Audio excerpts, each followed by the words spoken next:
Albert Camus est né dans une famille modeste d'origine pied-noir. Son père meurt pendant la Première Guerre mondiale, et il est élevé par sa mère à Alger.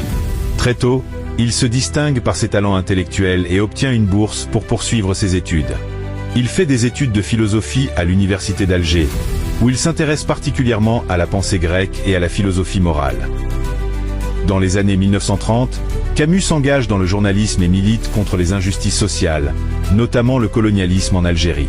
Il publie ses premiers essais et pièces de théâtre, puis connaît un immense succès avec son roman L'étranger en 1942, souvent considéré comme une œuvre phare de l'absurde. Il développe ensuite sa réflexion philosophique sur l'absurde, qu'il oppose à une vision rationnelle du monde. Cette pensée culmine dans le mythe de Sisyphe 1942, essai dans lequel il affirme que l'homme doit donner un sens à sa vie, même si l'univers en est dépourvu. Il continue avec La Peste 1947, un autre roman majeur, et L'Homme révolté 1951, qui provoque une rupture avec Jean-Paul Sartre. Engagement.